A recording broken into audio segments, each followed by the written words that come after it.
제가 예전에 이해하기가 참 어려웠던 것 중에 하나가요. 그 아이들을 입양하는 가정을 보는데 특별히 이제 뭐 서구 미국이나 유럽 쪽에서 동양 뭐 우리나라 아이들이나 이런 동양 아이들을 이렇게 입양해서 자신의 자녀로 삼고 기르는 양육하는 모습을 볼 때 전 참 이해하기가 좀 어려웠습니다. 대체적으로 보면 그래도 이제 서구 이제 서양의 뭐 이렇게 분들 보면 뭐 코도 똑하고 눈도 이렇게 크고 외모도 보면 굉장히 이렇게 선이 굵고 좀 잘생긴 분들이 많잖아요. 다 그런 건 아니지만 동양에도 물론 잘생긴 분 많습니다. 그렇긴 한데요. 근데 그런 분들이 어떻게 보면 아기들 이렇게 우리 동양 아이들 뭐 한국 아이들 같은 경우 보면 아기 때는 특별히 이제 관심 못 받고 이렇게 결국은 이제 고아로 있다가 입양 간 아이들 보면 조금 우리 표현으로 보면 좀 꾀죄죄 보이기도 하고 뭔가 좀 이렇게 별로 예뻐 보이지도 않는데 어떻게 그렇게 아이들을 그렇게 사랑할까? 그리고 자녀 삼고 그 아이들을 정말로 친부모처럼 아이들을 키우고 양육할까? 그걸 참 저는 예전에 참 이해하기가 좀 어려웠습니다. 진짜 이쁠까? 진짜 사랑스러울까?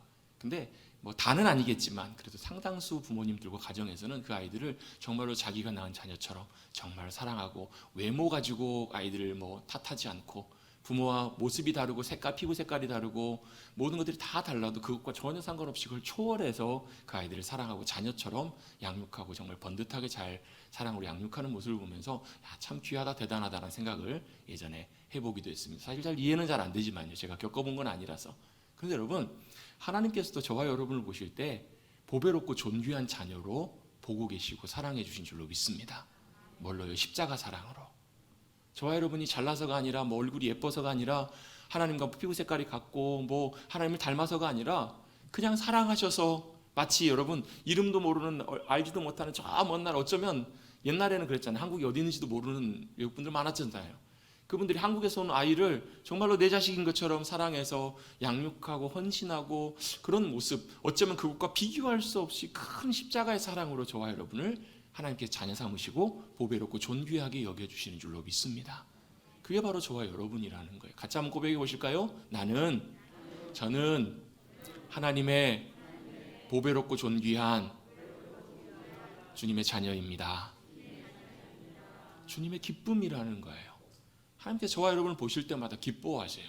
잘나서가 아니라 대단해서가 아니라 잘생기고 예뻐서가 아니라 하는 짓이 예쁘면 더 좋겠지만 그렇지 못할 때에도 뭐 때문에 십자가 사랑으로 저와 여러분을 사랑하시기로 작정하셨기 때문에 그리고 십자가 사랑이 2000년을 지난 지금까지도 변하지 않기 때문에 여러분 자식을 향한 부모의 사랑이 쉽게 변하지는 않잖아요.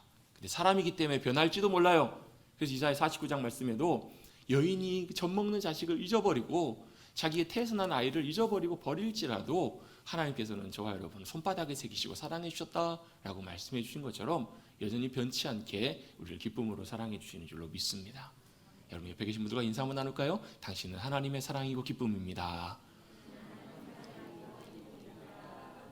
그 얘기 들으면서 속으로 내가 잘나서요 그렇게 생각하실 필요가 없고요. 그게 아니고 하나님이 우리를 이렇게 사랑해 주시기 때문에 그렇게 우리를 기뻐하시고 보배롭고 존귀하게 여겨주신다라는 것 여러분 우리가 그걸 잊지 않고 주님의 기쁨으로 살아가시는 저와 여러분 될 수 있게 되기를 주님의 이름으로 축복합니다. 저와 여러분이 주님의 기쁨으로 살아간다는 건 참 귀한 고백이에요. 우리는 대부분 보면 내 기쁨을 위해 살아가요. 내 만족을 위해 살아가요. 기도를 하는 순간에 하나님께서 그렇게 감동을 주시는 것 같아요. 야 나의 기쁨을 좀 위해서 좀 살아주면 안 되겠냐? 네 기쁨 말고 네가 원하는 거 말고 네가 하고 싶은 것만 위해 살아가는 게 아니고 내 기쁨을 위해 살아주면 안 되겠냐?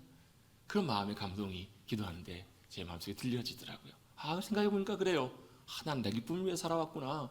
여러분 이게 손해가 아니고요. 내가 주님의 기쁨으로 살아가면 여러분 얼마나 그게 귀하냐면 하나님이 나를 그렇게 기다리고 계시고 기뻐하시고 원하시기 때문에 주님의 기쁨으로 내 마음을 드리고 내 삶을 드리기를 원하고 결정하면 주님이 그렇게 기뻐하신다라는 거예요.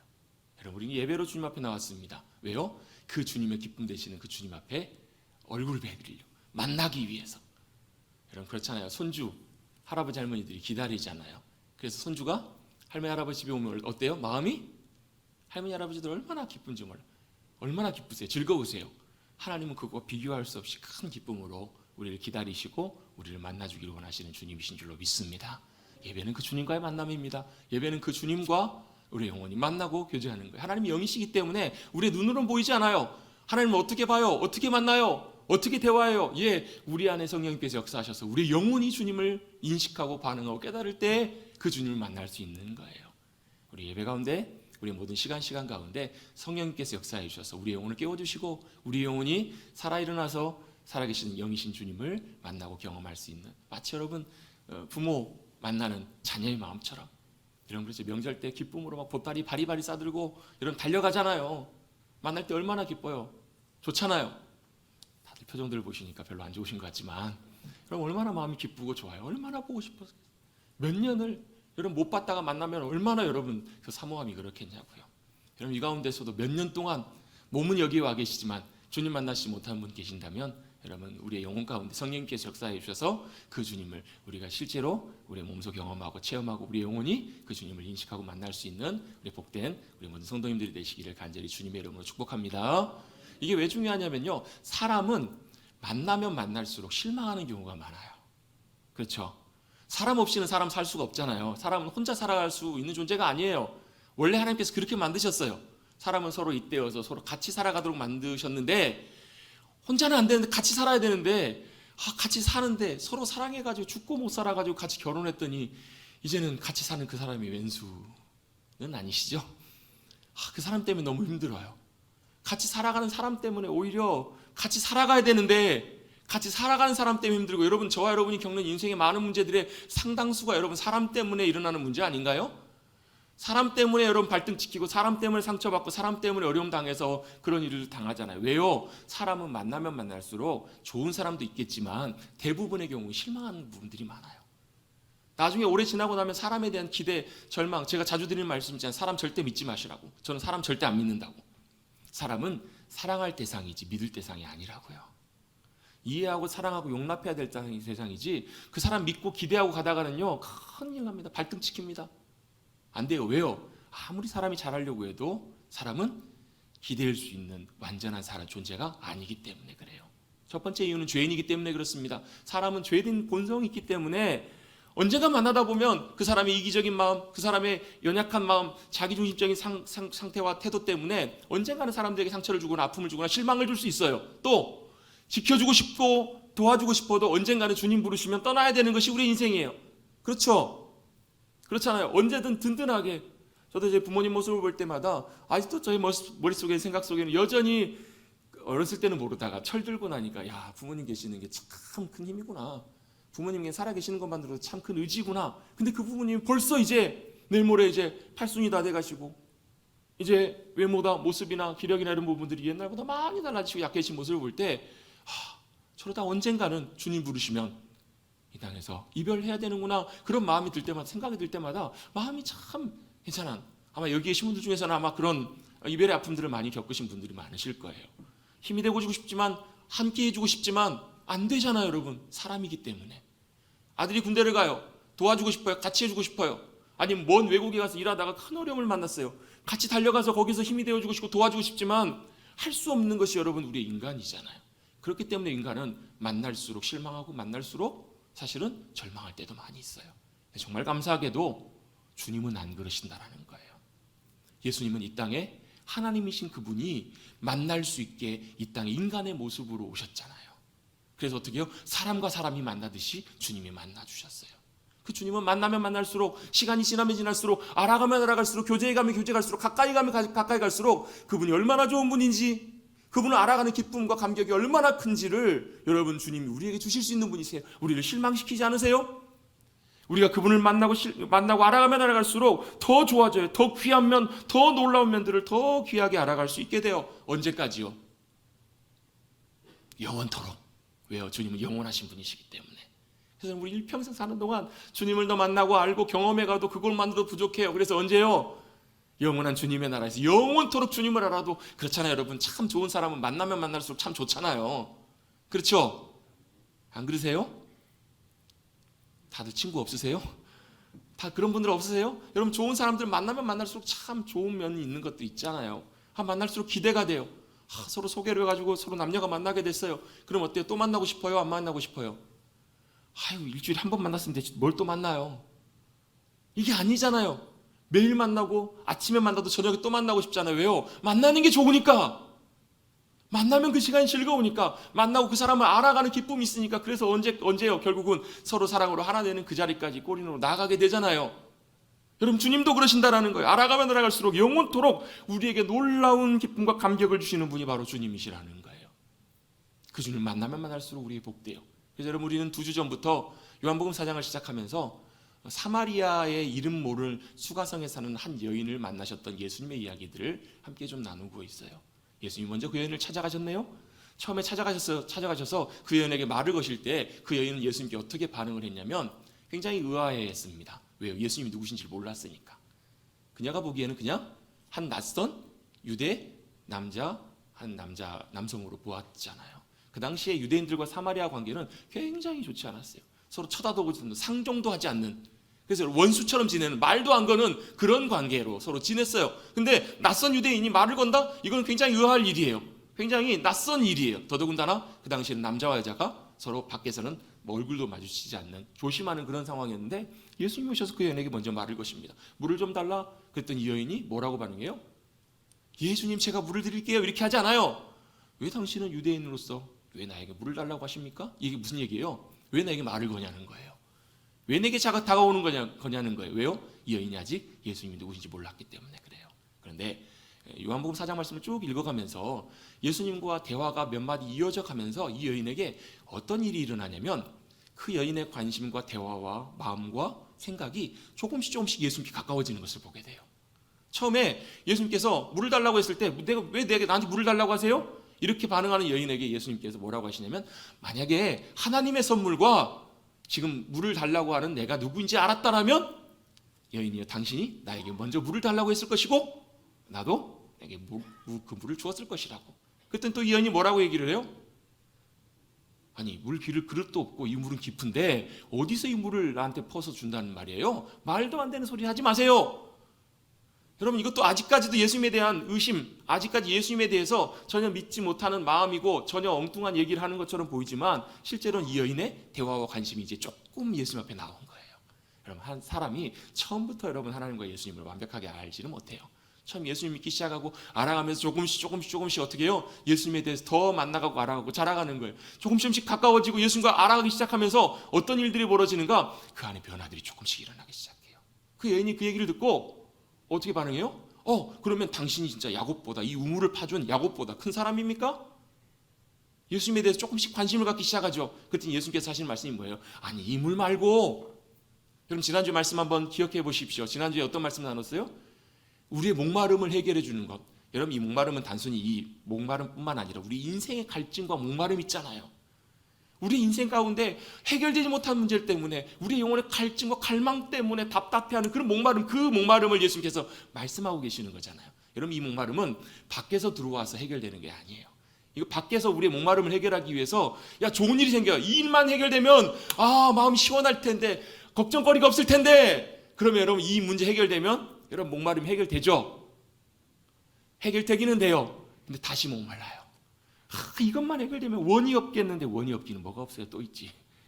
해결되고 나면 또 다른 것들, 또 다른 목마름들이 찾아온다라고요. 여러분, 밖에서 우리에게 들어오는 것들은 우리의 영원한 목마름을 해결해 주지 못해요. 좋은 일이 생기면 좋을 것 같은데, 자식 대학 붙으면 다 해결될 것 같은데, 자식 결혼하고 자녀 나오면 다 해결될 것 같은데, 여러분 이거 평생 가도 해결되지 않아요. 끊임없이 어떻게 해요? 끊임없이 채우는 거예요. 뭘로요? 우리의 소유로, 우리의 만족으로, 우리가 원하는 것들로 끊임없이 소유를 해요. 그래도 안 되잖아요. 그걸 경험했던 사람이 누구냐면 솔로몬이잖아요. 솔로몬이 다 해봤어요. 하나님께 솔로몬에게 다 주세요. 지혜도 주시고 부도 주시고 장수의 복도 주시고 모든 걸 다 주세요. 솔로몬은 원 없이 이 세상에서 누려볼 수 있는 거 다 누려보고 나서 하는 얘기가 그거잖아요. 헛되다.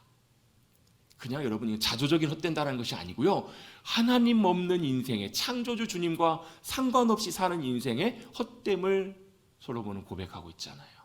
뭘 하라는 거예요? 젊었을 때 창조주를 기억하라.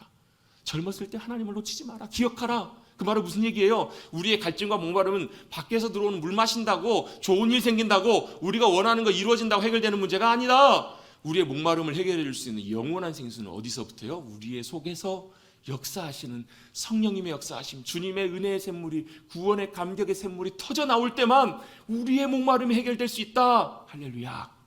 주님으로만 그 목마름이 해결될 수 있다라고 주님 말씀하시는 거예요. 이 여인은 사실은 아직까지도 이 물이 무슨 물인 줄 알아요? 마시는 물인 줄 알아요. 주님은 주기를 원하시는 물은 무슨 물이에요? 영혼 가운데 영혼을 만족시킬 수 있는 물이잖아요. 그래서 어떻게 해요? 그 구원의 감격 가운데, 기쁨 가운데 뭐가 터져 나오는 거예요?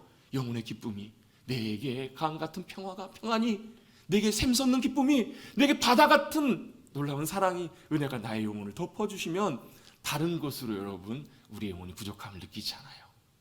다윗이 고백했던 것처럼 여호와가 나의 목자가 되시고 하나님이 나의 반석이 되어주셨더니 내게 부족함이 진짜 없으세요? 건강의 부족함 느끼시는 분 있지 않으세요?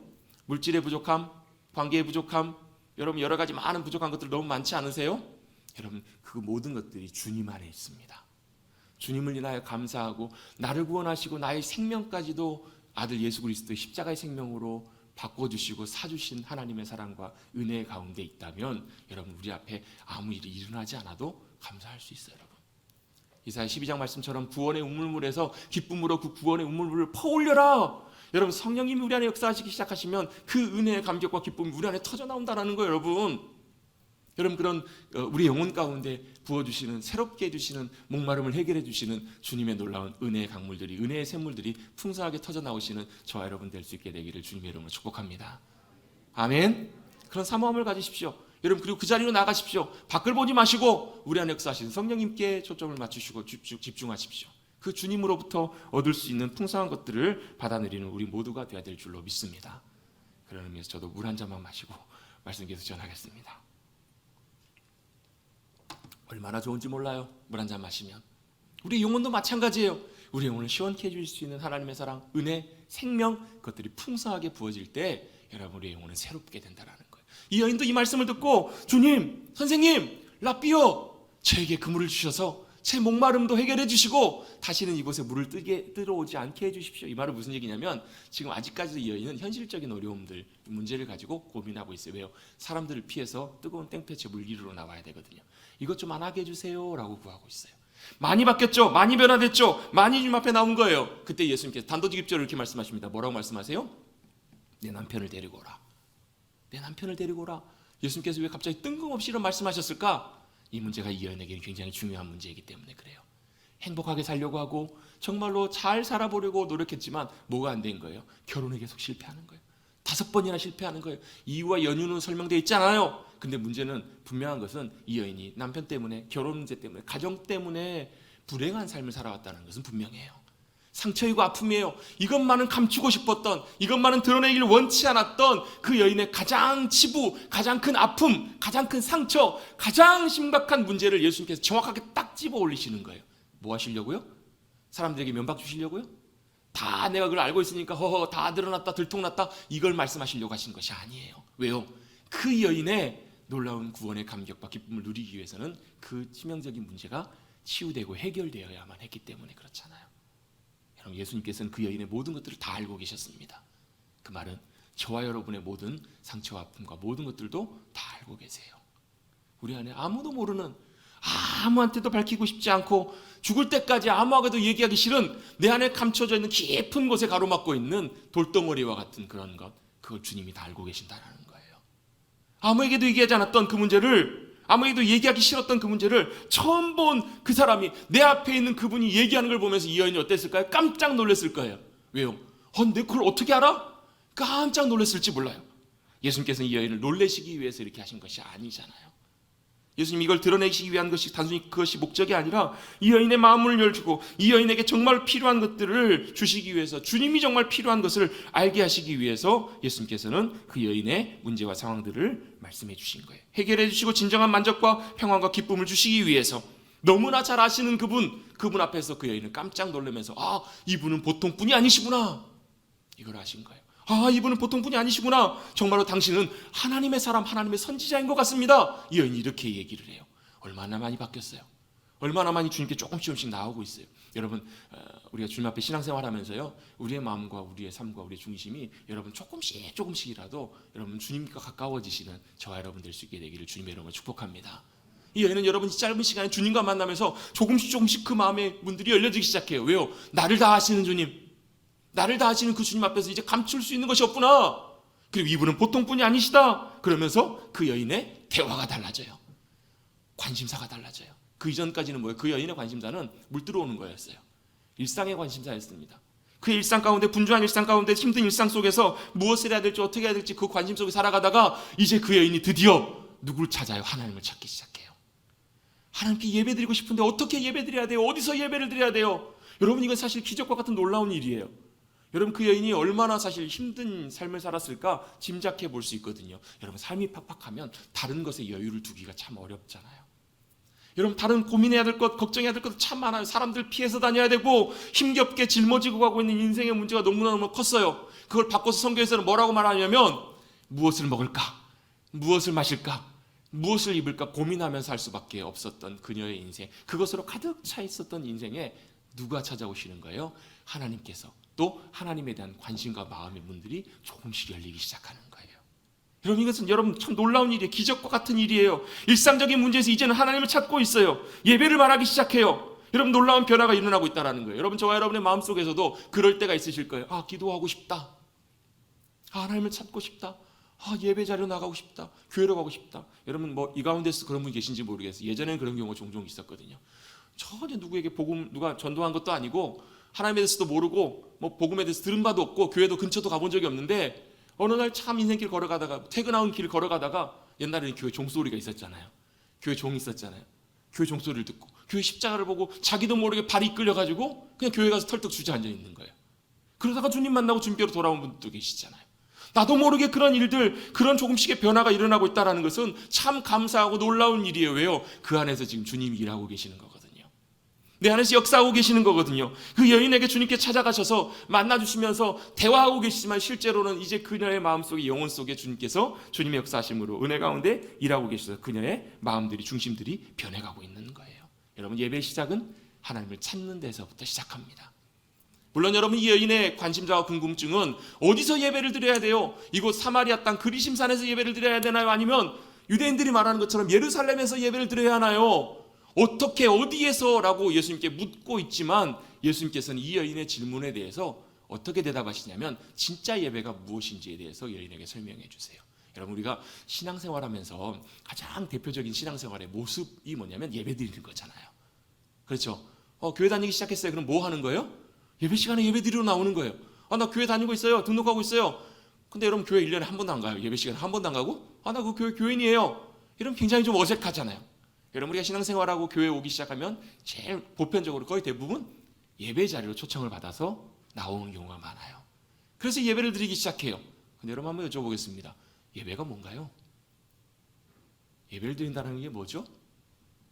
어렸을 때부터 교회 신앙생활하면서 예배 시간에는 그렇게 가서 예배 드리고 찬송 부르고 말씀 듣고 기도한다는 것을 이제 몸으로 알고 있어요.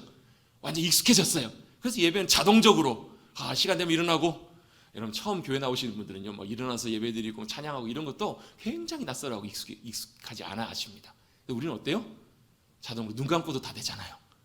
사도신경도 눈 감고도 다 하시지. 눈 감고 다 하시는구나.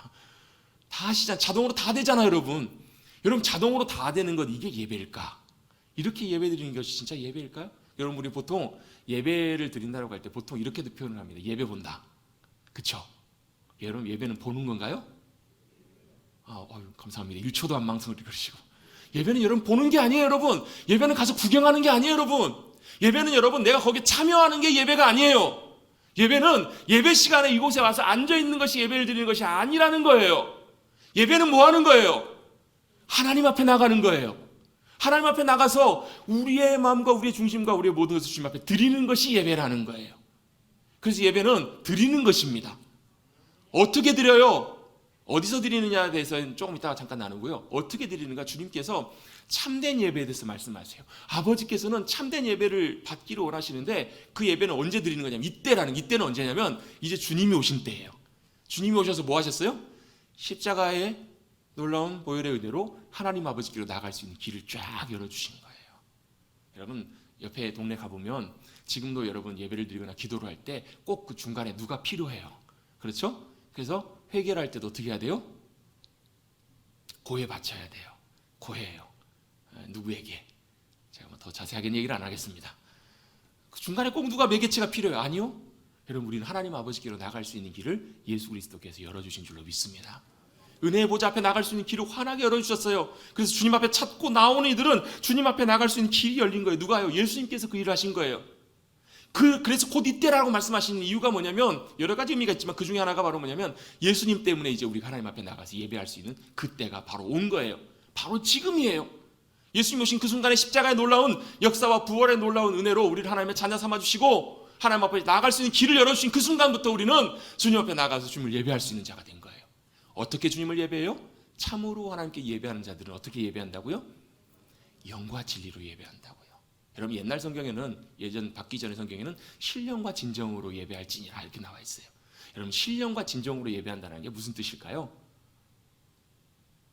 신령과 진정으로 예배한다는 말은 영과 진리로 예배한다는 말이에요. 그럼 신령과 진정으로 예배한다는 말을 들으면 우리는 이렇게 많이 해요. 신령과 진정으로 정성을 다해서 신령하게 드리는 예배라고 생각하기 쉬운데요, 사실 이 영과 진리로 드리는 예배는 이런 요소들이 포함되어 있는 것은 아니에요. 예배는 정성으로 다해서 드려야 되겠지만 예배의 중요한 요소는 정성이 포함되는 것이 아니에요. 어떻게 예배 드리는 거냐면 영으로 드리는 거예요. 또 진리로 드리는 거예요. 여러분, 사실 이 영과 진리로 드린다라는 말씀이 알 것 같은데 아리송해요. 사실 저도 이 영과 진리로 드린 예배에 대해서 아주 오래전부터 말씀을 배워왔고 묵상해왔고 배워왔고 제가 나누기도 해왔지만, 사실 나눌 때마다 사실 걱정이 앞서는 게 그거예요. 이게 분명히 이렇게 예배 드리는 것이 맞는데 이걸 여러분 설명하고 나누려고 하면 진짜 성령님의 도우심이 필요해요. 왜냐하면 영으로 예배 드린다는 말을 사실 논리적으로 설명하는 것은 사실은 어려운 문제이기 때문에 그래요. 여러분, 물론 이제 성경에서 영은, 신약 성경에서 영은 우리의 영혼을 말하기도 하고 성령님을 동일하게 말하기도 해요. 왜? 원래는 본질적으로 같은 영이거든요. 왜? 우리의 영혼도 하나님께서 우리에게 불어넣어 주신 영이잖아요. 그래서 영으로 예배한다라는 말은 우리의 영혼이 주님을 예배한다라는 의미도 포함되어 있고요. 그 영혼이 예배하기 위해서는 여러분, 우리가 아무리 하나님께 영으로 예배를 드리길 원해도 우리 애씀과 노력으로는 안 되거든요. 뭘로만 가능하냐면 성령님께서 오셔서 역사해 주셔야만 가능해요. 내가 영으로 주님을 예배하고 영으로 주님을 찾기를 원하는데 하나님이 영으로 예배드리라고 하는데 내가 어떻게 내 영혼으로 예배를 드릴까? 우리는 대체적으로 어떻게 반응하냐면 우리 생각으로, 여러분 기도도요, 영으로 하는 기도가 있고 우리의 생각으로 하는 기도가 있습니다. 그 차이가 뭐냐면 우리 생각으로 하는 기도는 우리가 생각해서 기도하는 거예요. 하나님 이것도 필요하고 이것도 이렇게 해주세요. 우리 생각으로, 마음으로 기도하는 기도는 우리의 생각, 우리의 혼적인 기도에 가까워요. 영으로 하는 기도는요, 우리가 기도할 때 누가요? 성령님께서 오셔서 우리가 기도하기를 원하는 기도의 고백들과 마음들을 감동하시고 성령님께서 기도하기를 원하시는 것들을 고백하게 하는 것, 그게 영으로 하는 기도예요. 그게 성령님의 역사심과 성령님의 간구로 기도하게 하시는 성령님의 기도예요. 찬양도 마찬가지예요. 여러분, 찬양도요, 우리가 열심히 연습해서 찬양해요. 우리의 고백으로, 우리의 목소리로, 우리 악기로 열심히 주님을 찬양해요. 근데요, 이 찬양도 영으로 하는 찬양, 성령님께서 역사하셔서 성령님의 감동으로 하는 찬양은요, 때때로 곡조가 들리기도 하고요, 박자가 들리기도 합니다. 저처럼요.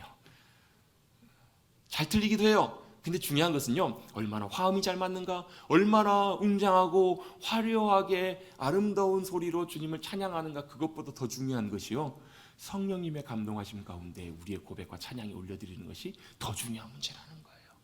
여러분, 성령님께서 우리 가운데 역사하셔서 우리의 마음을 감동하시고 주장하시기 시작하시면요, 여러분 때때로 노래가 여러분 똑같은 곡조여도 똑같아요. 상관없어요. 예전에 여러분 시골에서 우리 권사님들, 할머니들 찬양하실 때 보면 600장 모든 찬송가가 곡조가 다 똑같잖아요. 다 똑같이 찬양하시잖아요.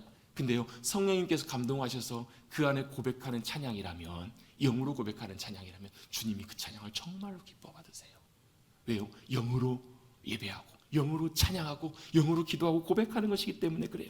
내가 그 하나님을 인식하기 시작할 때, 내가 영으로 주님을 찬양한다라는 것, 예배하기 시작한다라는 것은 참으로 놀라운 일들이에요. 왜요? 성령님께서 역사해 주셔야 되기 때문에. 그래서 여러분, 영으로 주님을 예배하기 위해서 중요한 조건은 바로 뭐냐면 성령님께서 역사하시고 주관하시는 예배여야만 한다는 거예요.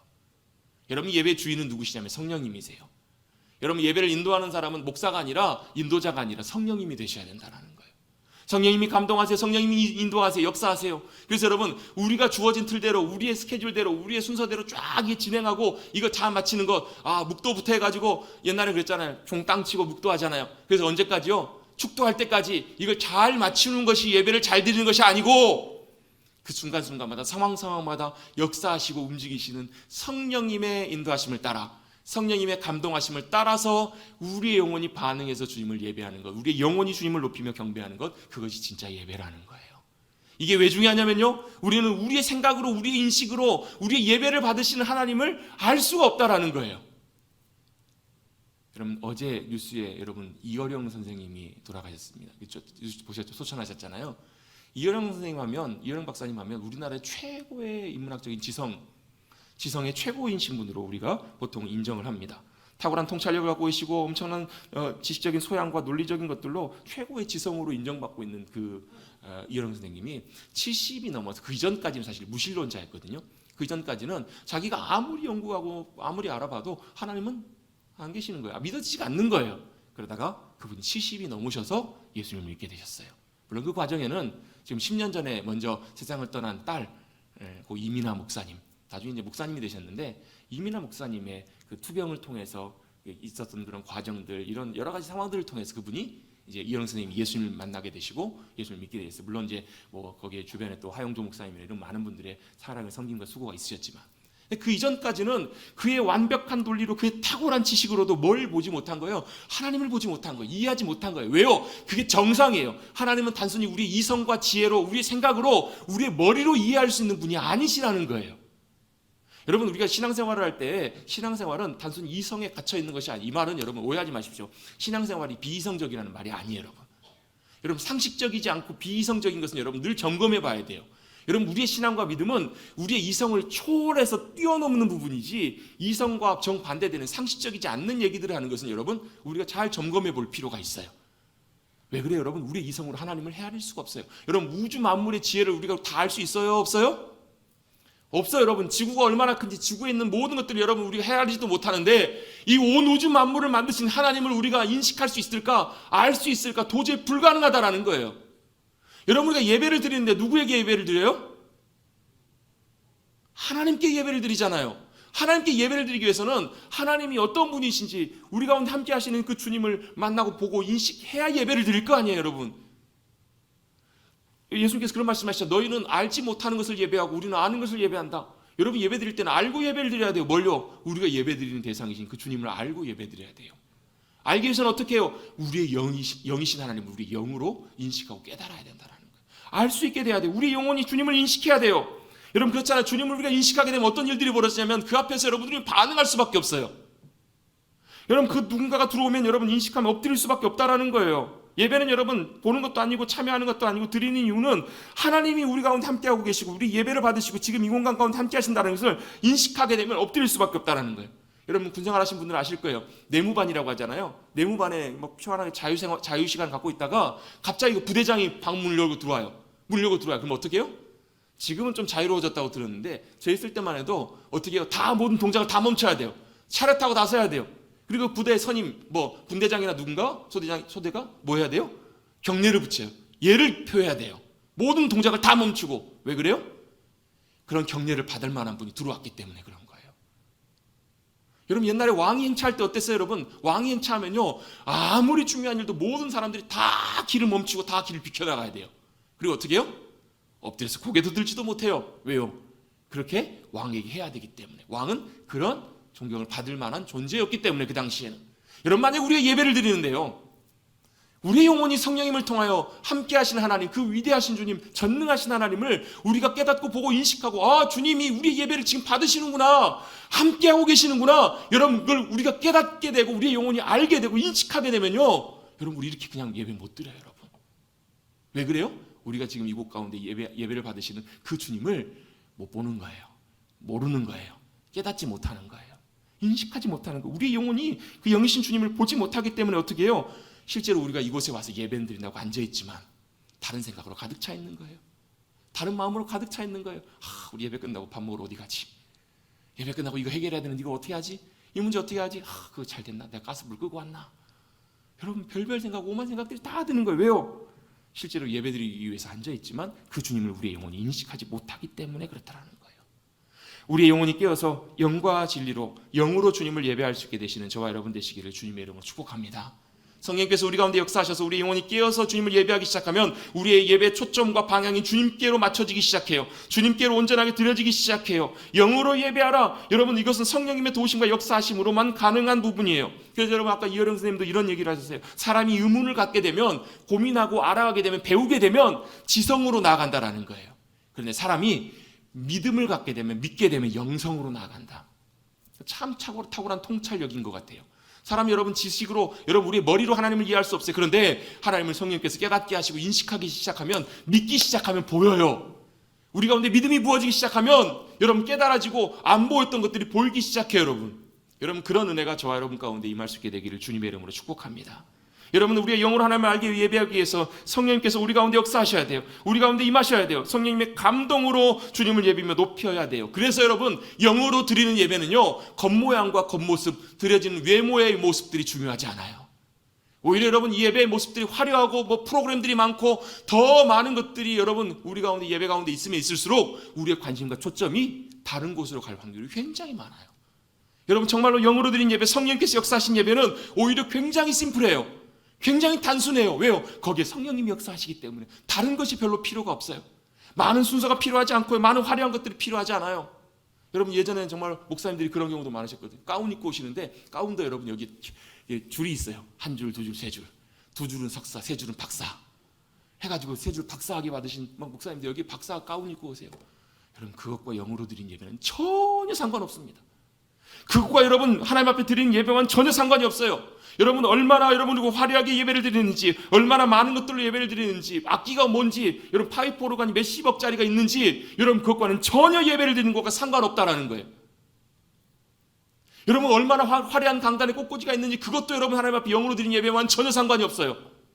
여러분, 저는 예배 가운을 특별할 때만, 예식 때만 입게 되는데요, 이거 안 입는 이유가 있어요. 여러분, 어떤 목사님은 일부러 양복도 안 입고 예배 인도하러 올라가세요.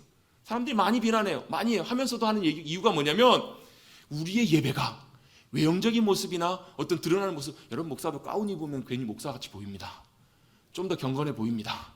좀 더 뭔가 있어 보여요. 그게 아니고요, 진짜 예배의 본질은 겉모습이 아니라, 외형이 아니라 우리의 영혼이 깨어서 성령님을 통하여 영이신 주님 앞에 나가는 것, 영이신 주님을 만나는 것, 영이신 주님 앞에 우리의 마음과 모든 것들을 드리는 것, 그것이 진짜 예배이기 때문에 그래요. 그래서 여러분, 예배는 분위기가 중요하지 않아요. 여러분, 그렇기 때문에 예배는, 예배 순서가 어떻고 이것도 별로 중요하지 않고, 심지어는요, 내 감정과 내 느낌이 어떠한가, 그것도 별로 중요하지 않아요. 여러분, 우린 예배 드리고 나면 어떤 마음이 드냐면, 보통 나갈 때, 예배 잘 드렸다, 오늘 은혜 많이 받았다, 이걸 예배 잘 드렸다라고 생각하는 경우들이 참 많아요. 그렇죠? 근데 예배는 뭐라고요? 예배는 받는 게 아니라 드리는 거라고요. 예배는 내가 받는 것, 여러분 그것이 중요하기보다 내가 무엇을 받았느냐가 중요한 게 아니라, 설교가 어떠했는가, 여러분 예배 분위기가 어떠했는가, 이게 중요한 것이 아니라, 예배는 내가 어떻게 드렸는가, 내가 하나님께 무엇을 드렸는가, 그게 굉장히 중요한 일이라는 거예요. 예전에 이런 일이 있었대요. 참 유명한 목사님이 오셔서 집회를 인도하시고 설교를 하시는데, 유명한 목사님이 참 말씀 전하신 잘 목사님 오신다고 하니까 동네방네 많은 사람들이 모여가지고, 주변에 많은 사람들이 예배를 드리러 왔어요. 첫째 날, 둘째 날 마쳤어요. 근데 하루는 그 목사님이 안 오시고 다른 목사님이 오신 거예요. 이름도 모르는 목사님이 오셔서 예배를 인도하시려고 딱 하고 설교를 하시려고 하니까, 왔던 사람들이 어때요? 에이, 그 목사님 아니잖아. 그러면서 일어나가지고 슬슬 빠져나가더라는 거예요. 여러분이 만약 이 목사님이셨으면 어떻게 하셨겠어요? 그때 이 목사님이 참 위트 있게 이렇게 얘기하셨대요. 네, 이곳에 그 유명한 그 목사님을 찾아서 만나서 나오신 분이 계시면 가셔도 됩니다. 그분을 예배하기 위해서 오신 분이라면 가셔도 됩니다. 그런데 하나님을 예배하기 위해서 오신 분이라면 이곳에 남아 있으십시오. 이렇게 얘기하셨다라는 거예요. 몇몇 사람들은 나갔겠지만, 많은 사람들이 그 얘기를 듣고 깨닫고 다시 돌아와서 그곳에 앉아 예배를 드렸다라는 거예요. 여러분, 설교자가 누구인지, 예배 순서가 어떤지, 예배가 재밌는지, 감동이 되는지, 여러분 무언가 은혜 받은 것처럼 느껴지는지, 그것과 상관없이 예배는 받는 것 이전에 먼저 주님 앞에 드리는 거예요. 예배는 여러분 하나님께서 받으시는 거예요. 무엇을 드릴까? 우리의 영으로 우리의 중심과 마음과 고백을 다 올려 주님 앞에 드리는 거예요. 기뻐함으로 올려드리는 거예요. 그래서 여러분, 우리의 영혼이 성령님을 통해 하나님을 인식하기 시작할 때 우리의 영혼이 기뻐하며 주님 앞에 높여드리는 거예요. 그래서 여러분, 찬양과 경배는요, 우리가 주님 앞에 뭘 드리는가? 여러분, 우리가 주님 앞에 드릴 수 있는 것이 있어요. 찬양과 경배예요. 우리의 고백을 올려드릴 수 있어요. 근데 여러분, 찬양과 경배는 단순히 여러분 노래나 음악이 중요한 것보다 그 안에 담겨있는 우리의 영혼의 고백이 중요해요. 우리의 영혼의 고백이 담겨있는 것이 참 중요해요. 여러분 우리의 귀로 들리는 음악이나 소리나 이런 것들이 아니라 이걸 들으면서 죄송합니다. 갑자기 뭐 탁침이 막혀가지고 그걸 들으면서 이 찬양 참 좋다. 감동적이다. 여러분 보세요. 찬양대가 찬양을 하는데요. 찬양대가 한 500명, 1000명이 모여가지고 여러분 화음을 맞춰가지고 뭐 할렐루야 같은 찬양한다고 생각해 보세요. 어떻게 되는 줄 아세요? 소름이 돋아요. 전율이 느껴져요. 근데 여러분 진짜 주님이 받으시기를 원하시는 찬양은 그런 우리가 감동하고 우리의 귀에 듣기 좋은 찬양보다 뭘로요? 우리의 영혼이 주님 앞에 올려드리는 고백이에요. 그 가운데 누구를 찾으시는 거예요? 내 영혼의 고백으로 주님을 기뻐함으로 고백하며 나아가는 여러분 그런 것 있잖아요. 조그마한 아기가 엄마 아빠 생일을 맞이해서 엄마 아빠 사랑해요, 생신 축하해요, 꼬깃꼬깃 손에다 써가지고 가지고 온 여러분 그 쪽지 그 보면서 엄마 생일 축하해요 라고 얘기하는 그 마음의 고백, 그거 하나를 보면서 여러분 엄마 아빠 마음이 얼마나 기쁘고 마음이 녹아요. 여러분 하나님이 정말 받으시기를 원하시는 영의 고백, 영의 예배, 그런 것은 바로 그거라는 거예요. 여러분 그걸 주님께서는 받기를 원하시는 거예요. 여러분 주님 앞에 예배 자리로 나가십시다. 그리고 하나님 앞에 예배를 드리십시다. 우리의 고백과 마음과 중심과 우리의 모든 것을 주님 앞에 드리며 나가십시다. 그래서 여러분 주님 앞에 드릴 수 있는 또 한 가지가 있어요. 뭐냐면 헌금이에요. 여러분 헌금은 우리의 돈을 드리는 것이 아니에요. 뭘 드리는 거예요? 우리의 중심과 마음과 사랑을 담아 드리는 거예요. 왜요? 여러분 우리의 팔을 드리는 게 쉬울 것 같으세요? 돈을 드리는 게 쉬울 것 같으세요? 여러분 목숨 드리는 게 쉬울 것 같으세요? 돈 드리는 게 쉬울 것 같으세요? 왜 대답을 못하세요? 여러분 돈이 목숨보다 더 중요하세요? 그건 아니잖아요. 근데요 뭐가 중요하냐면 우리의 물질이 있는 곳에 우리의 마음이 가 있어요. 그 사람이 돈을 어떻게 쓰는가 보면 그 사람이 뭘 좋아하는지를 알아요. 정말로 사랑하는 여자친구 있으면 여러분 뭐예요? 200만 원짜리 300만 원짜리 똥 가방 사줄 수 있잖아요.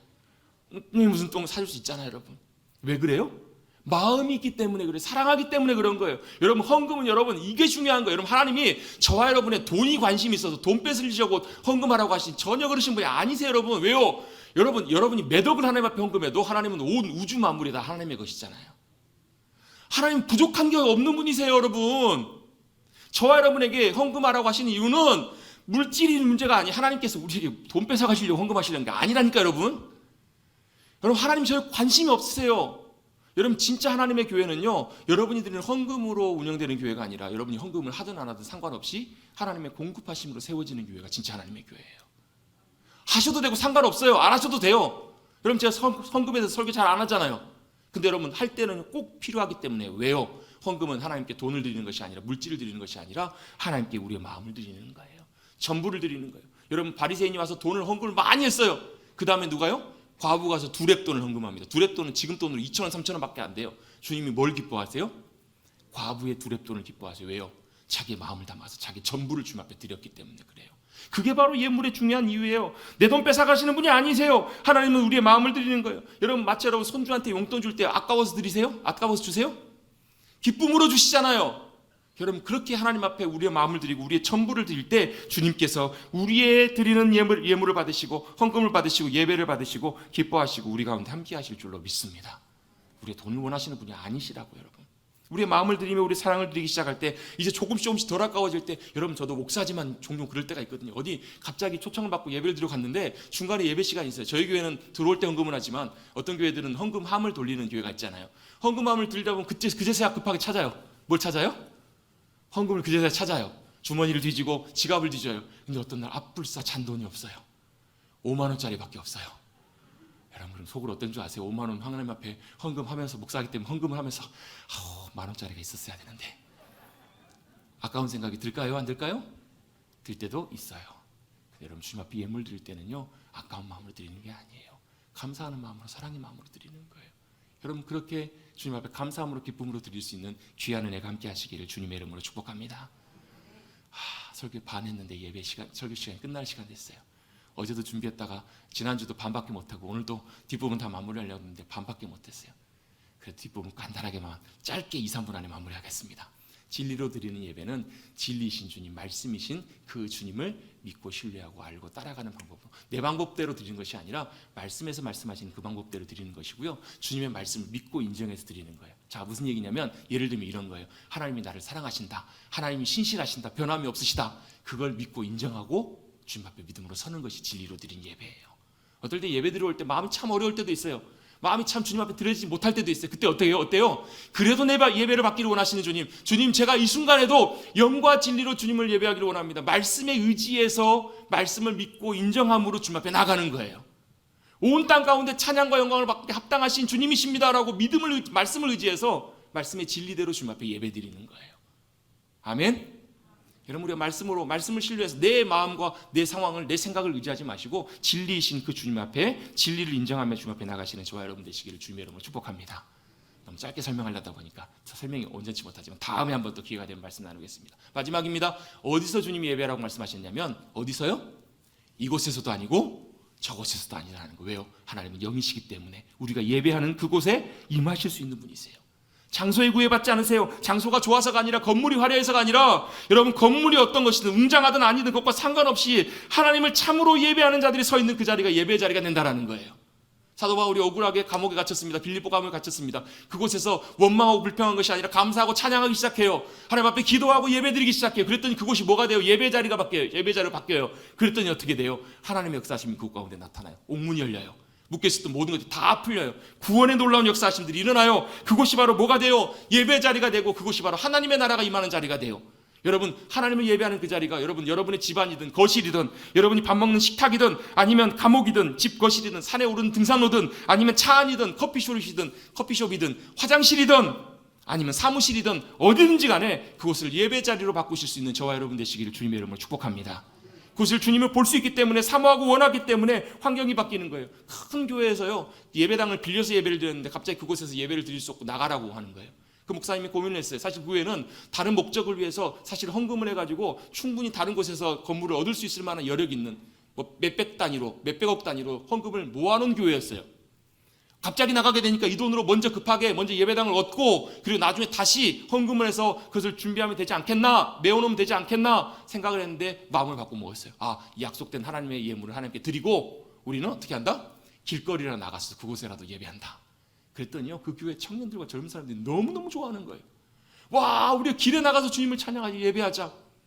여러분, 요즘 코로나 시국이 돼서 영상으로도 예배드리고, 밖에서 영상으로 핸드폰으로 예배드리면 되지. 여러분, 그렇게 예배드릴 수도 있습니다. 그런데 중요한 전제 조건이 있어요. 주님이 말씀하신 그 자리, 그곳에서 정말로 온전하게 온 마음으로 우리 영과 진리로 주님을 예배할 수 있어야, 그것이 훈련되고 그런 예배자로 준비가 되어야 내가 감옥에 든지든 아니면 어디 가든 길거리에 가서도 그곳을 진짜 예배할 수 있다는 거예요. 그래서 여러분들이 함께 모여서 공동체로 예배드리는 것이 너무너무 중요해요. 그곳에서 주님을 높이며 경배하기 시작할 때, 찬양하기 시작할 때, 우리의 목소리로, 우리의 고백으로 주님을 높이기 시작할 때, 그곳이 바로 주님이 기뻐하시는, 주님이 기뻐받으시는 예배 자리로 변화되게 될 줄로 믿습니다. 그곳이 바로 주님이 기뻐하시는 곳이 되는 거예요. 아무 곳에서나 어디서나 여러분, 저와 여러분의 삶의 자리가, 가정과 모든 자리들이, 높은 산이 거친 들이, 초막이나 궁궐이나 그 모든 것이 주님을 모시고 예배하는 귀한 처소로 바뀌어질 수 있는 저와 여러분 되실 수 있게 되기를 다시 한번 주님의 이름으로 축복합니다. 우리의 예배가 회복돼야 됩니다. 우리 예배 가운데 역사하시는 성령님의 놀라운 기름 부으심과 은혜가 풍성하게 임해야만 합니다. 순서가 다양해지고 많은 사람들이 모이는 것이 중요한 것이 아니라, 주님이 이곳 가운데 오셔서 우리 예배를 받으시는, 참된 예배자들이 예배하는 그러한 귀한 예배 자리로 회복되는 우리 귀한 머릿돌 교회, 우리의 모든 예배의 시간들이 되시기를 간절히 주님의 이름으로 축원합니다. 예배는 영과 진리로 드리는 것입니다. 그래서 그 주님 앞에 나아가 주님을 만나는 것입니다. 주님을 만나서 주님이 정말 자의 구원자십니다. 주님이 정말 저를 사랑하시는 신실하신 목자 되십니다. 인도자십니다. 소망이십니다. 기쁨이십니다. 반석이십니다. 능력이십니다. 여러분, 이렇게 그 주님을 고백하며 높일 수 있는 참된 예배자들 되시기를 간절히 주님의 이름으로 축복합니다. 하나님 아버지, 감사합니다. 주님을 예배하는 이때라 말씀하시며 참으로 예배하는 자들을 찾고 계시는 이때에 정말로 주님이 기뻐하시는 참된 예배자로, 주님이 기뻐하시는 예배로 나가는 우리 모두가 되게 하여 주시옵소서. 영과 진리로 주님을 예배하게 하여 주셔서 성령께서 역사하시는 귀한 예배, 우리 영혼이 깨어서 우리의 예배를 받으시는 그 주님께 영으로 나가는 우리 모두가 되게 하여 주시옵소서. 우리 예배를 통해서 주님 기뻐 받으시고 영광 받으시기를 원하오며 예수님의 이름으로 감사하며 기도드리옵나이다. 아멘.